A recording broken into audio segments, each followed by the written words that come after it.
In this video, we're going to cover period 2 solutions to the discrete logistic equation. So the form of the discrete logistic equation will be in this form that we chatted about earlier in class, but we're actually going to make one simplifying assumption beyond that. We're going to let c equal 1, basically just to ease up some of the difficult algebra down the road. So the form of the discrete equation we'll actually take will be this kind of one parameter version of it here. And we're going to look for the existence of period 2 solutions.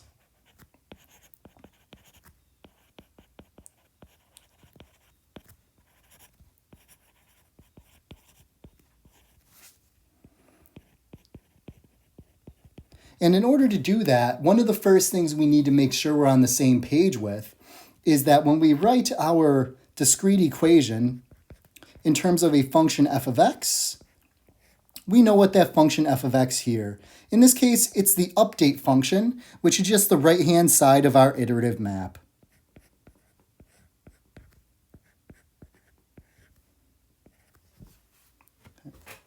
So, a lot of the analysis we're going to do will be dependent on this function f of x. But before we get ahead of ourselves, let's just quickly remind ourselves what we know right now about this equation.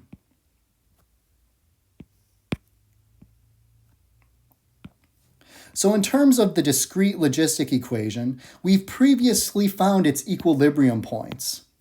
So we found that there was one non-zero equilibrium point and a zero equilibrium point. In fact, this non-zero equilibrium point actually reduces by our assumptions above just to k tilde minus 1 all over k tilde. And the reason why we need to know about these equilibria is down the line, we're going to be able to simplify the polynomial that we need to find roots for to give us that period 2 cycle using these equilibrium values. So keep these equilibrium values in mind and just remind ourselves what these equilibria really satisfy says, you know what? If these are equilibrium points, then at some n value, we know that equilibrium point is equal to xn, which is equal to the iteration after that, which is equal to the iteration after that, which is equal to the iteration after that, and so on. And the thing that you can point out from this type of equation is, in fact, it looks like these equilibrium points could satisfy period 2 cycle because we have that xn is equal to, well, it's equal to 2 iteration values after that. It's also equal to 2 iteration values beyond that as well, xn plus 4, and so on. So this is what I mean by we're going to be able to simplify down the road, because these regular old equilibrium points will pop up as though they're actually period 2 solutions, when in fact they're not true period 2 solutions. So the next thing we get to talk about is basically what does it mean to be a period 2 cycle?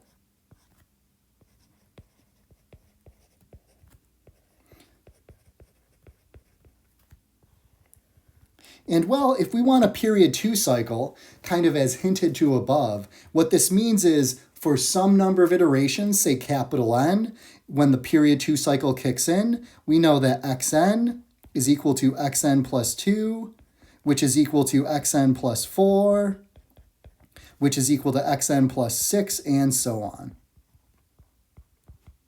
Meanwhile, kind of the other terms, the odd terms, if you will, xn plus 1 is equal to xn plus 3, which is equal to xn plus 5, and so on.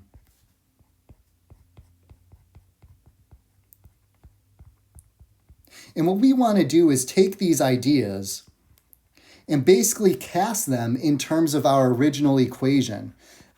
And more or less, the original function f of x will become useful for us. And we're going to use the idea of composition of functions to basically help us out with this period 2 cycle.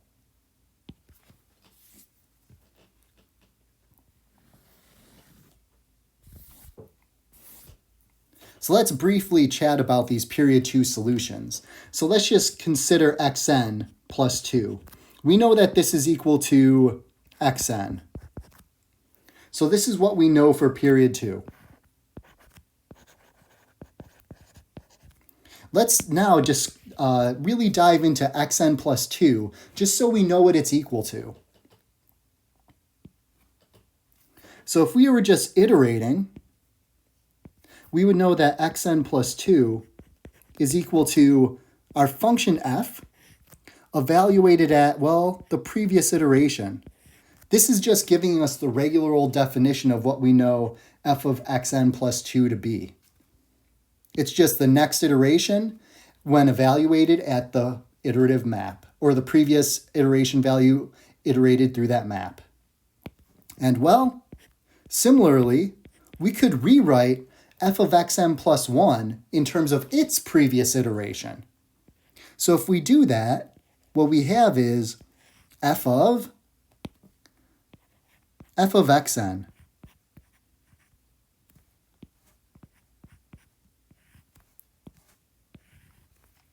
So again, these two things are equivalent because the next iteration when we're at xn is just equal to xn plus 1. So we're able to rewrite xn plus 2 in terms of xn just by iterating twice or through this composition of functions.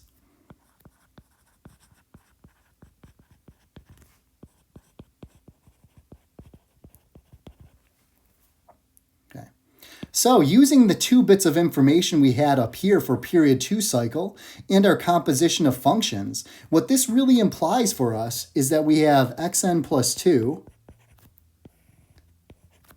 is equal to f of xn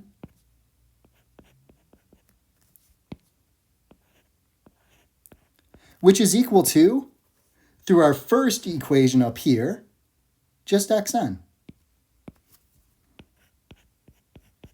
And it's kind of this second hand, or this second half on the right that we're going to use. This is our recipe for finding period 2 solutions.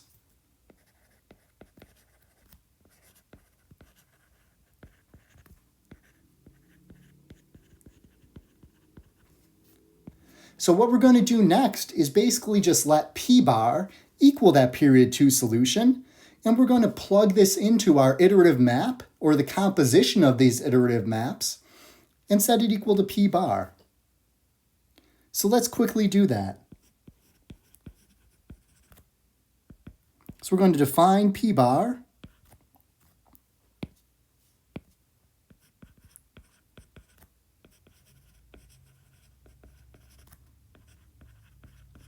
to be the period 2 solution. So to find p bar,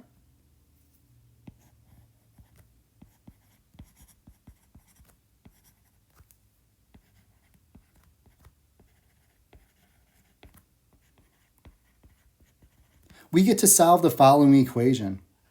P bar equals our iterative map, evaluate the iterative map of p bar. So this feels similar to how we found equilibrium points before, except we need the composition of this iterative map rather than just the iterative map itself.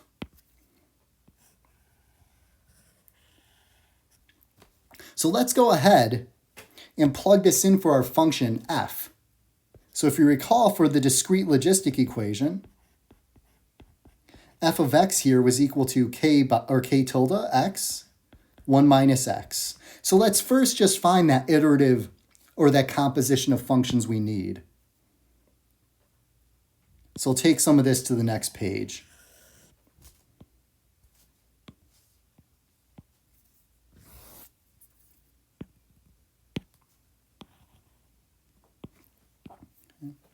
So our function that we actually need is f of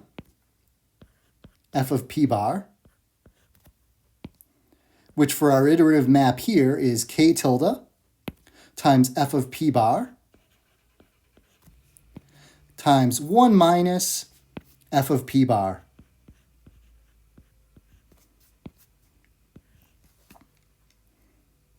And now we can substitute what we know f of p bar to be.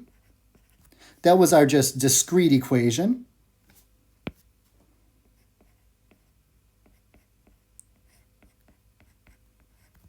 Oops. Got carried away with the tildes.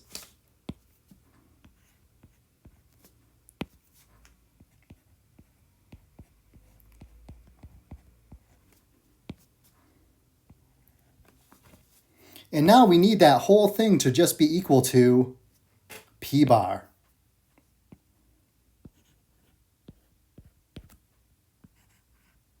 By our recipe up above.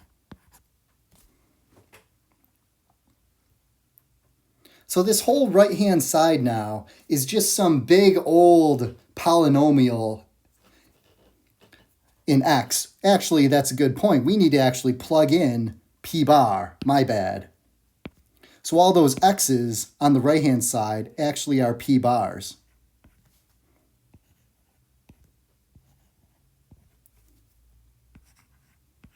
So this is just a big old polynomial in p bar now.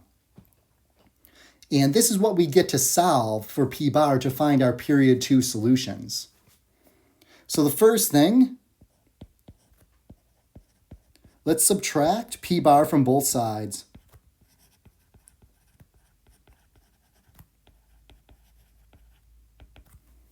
If we subtract p bar from both sides, we get 0 is equal to, well, I'm going to do a little bit of algebra for us first, just to simplify this. I see every term will have a p bar in it, since we have a p bar there and p bar there multiplying everything. So I'm just going to pull that out right away. So that'll be k tilde times k tilde 1 minus p bar all times 1 minus k tilde p bar 1 minus p bar. And then minus 1. Oops, messed up those brackets.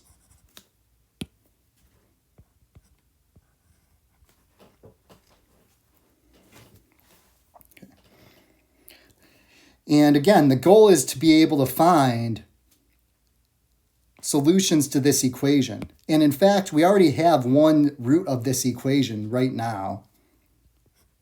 We have that p bar equals 0, which we already should know because that's an equilibrium point.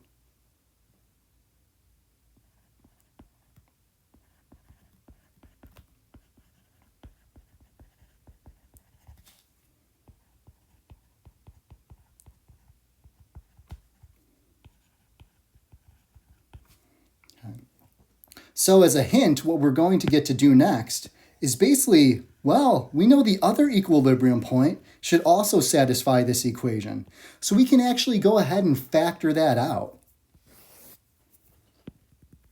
So let's just make a note of that.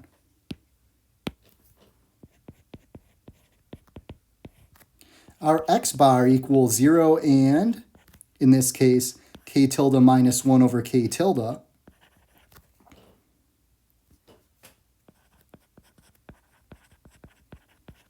Will satisfy the period 2 requirement.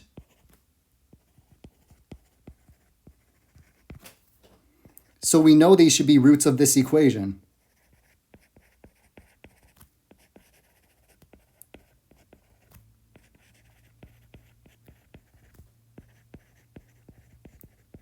And since we know their roots, we can factor them out. Because otherwise we're staring at some fourth order polynomial we get to find the roots of. And I don't know about you, but I think that's a difficult problem. So the steps that I'm just going to skip over right now is we can factor out these roots. And the other root that we need to factor out, this so-called k tilde minus 1 over k tilde root, we can actually factor out just through polynomial division alone. So if we hit this right-hand side with the polynomial division with that root, we'll be able to kick it out and factor it out of that equation. So after doing this factoring process, we find that 0 is equal to, there's our 0 equilibrium root, times the next root, which is k tilde, times p bar, minus k bar minus 1.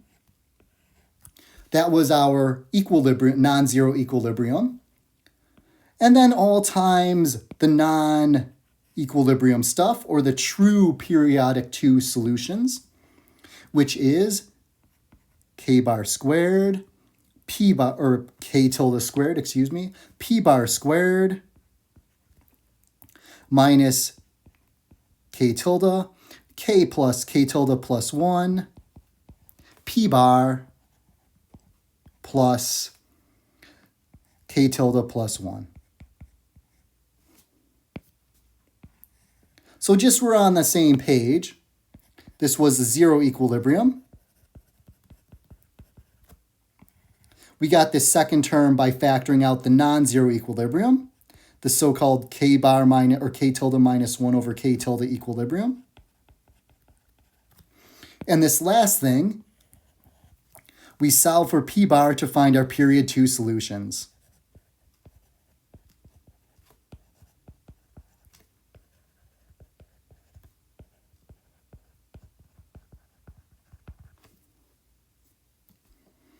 And I don't know about you, but this thing looks just like a quadratic. We can use our quadratic formula.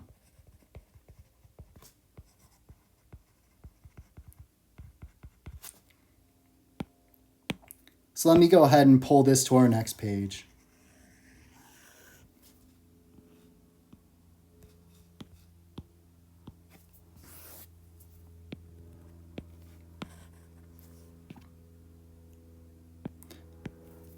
So I'll just say using quadratic formula, we can find those roots, and thus our period 2 solution. So by the quadratic formula, it gives us that p bar is equal to k tilde times k tilde plus 1 plus or minus the square root of k tilde squared times k tilde plus 1 squared minus 4k tilde squared times k tilde plus 1.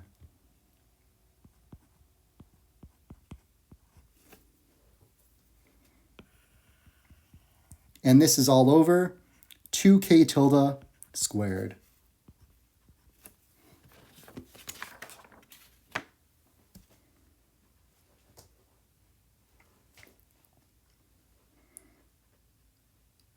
All right. So let's go ahead and do a little simplification.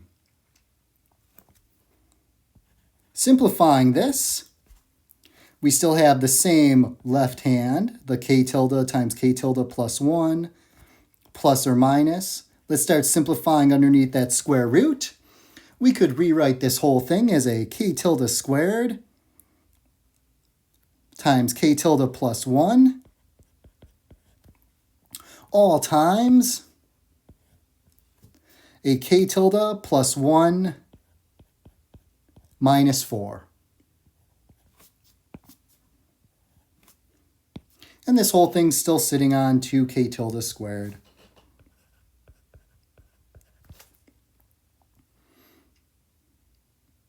All right, so p bar is equal to k tilde plus 1, plus or minus a big old square root, which you can write in this case, or let's actually break this up. We can write this now as the square root of k tilde squared times the square root of k tilde plus 1 times the square root of k tilde minus 3. And that's all on top of 2k tilde squared. And finally, we can simplify this by canceling out some of those k tildes.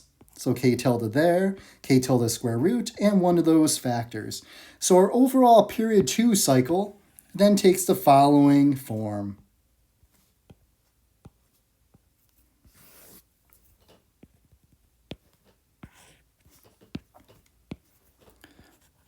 P bar is equal to k tilde plus 1 plus or minus the square root of k tilde plus 1 times the square root of k tilde minus 3. And that's all sitting on top of 2 times k tilde. And those are our period 2 solutions.